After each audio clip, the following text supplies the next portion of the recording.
Speaking of which, it seems like at halftime, JT realized that Jalen wasn't gonna be there to be the one to scapegoat after the game, and it was like, oh shit, these is gonna blame me.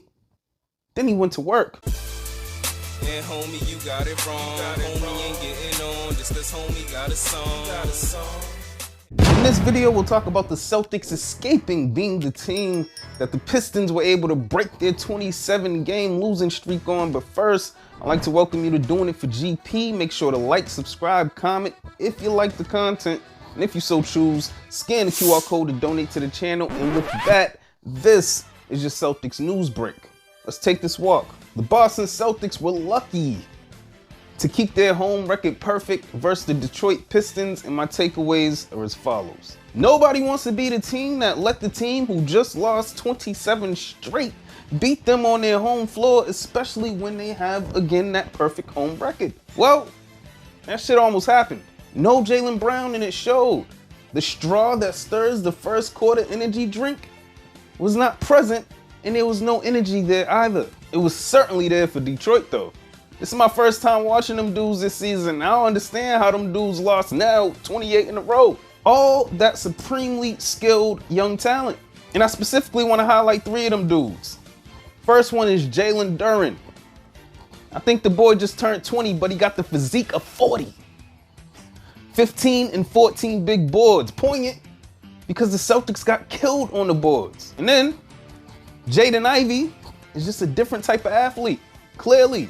Different speed, different twitch, off-timed, wrong leg finishes. He hit some big shots. He had 22 and 10. And then obviously you got Cade Cunningham.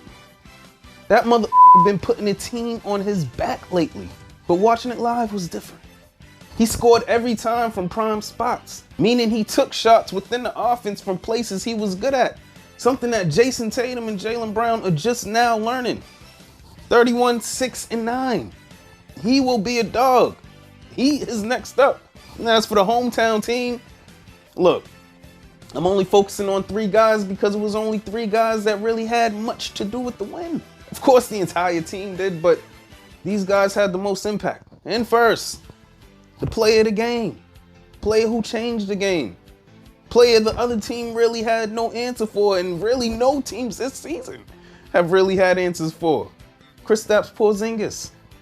35, 8 boards. We do need way more than 8 boards. A few blocks. And look, going through Kristaps Porzingis to close out games is the smartest thing that the Celtics can do. Him posting up versus a worn down defense who is also going to be slow to rotate to the 3 when he pops out is much more advantageous than acquiescing the ego. JT never takes the right shots in the clutch. It's always a bailout jumper that the numbers do not support him on. But it looks smooth and it's pretty to people, so yay. Speaking of which, it seems like at halftime, JT realized that Jalen wasn't gonna be there to be the one to scapegoat after the game, and it was like, oh shit, these is gonna blame me. Then he went to work. 31, 10 assists, 5 steals, 7 boards. He did take 31 shots, but if you're gonna be realistic about JT, you'd admit that outside of the really hot streaks and the really cold streaks that he's prone to have every single year, he averages out to an inefficient volume shooter with a pretty game. So I don't focus on the numbers or attempts. He's just not an efficient player. He's on the right path though. All the other things, the boards, the steals, the assists especially, make me see Jason Tatum in the eyes of the same narrative that y'all all see Jason Tatum in. And last but not least, obviously, Derek White. Impactful 23, 4, and 5.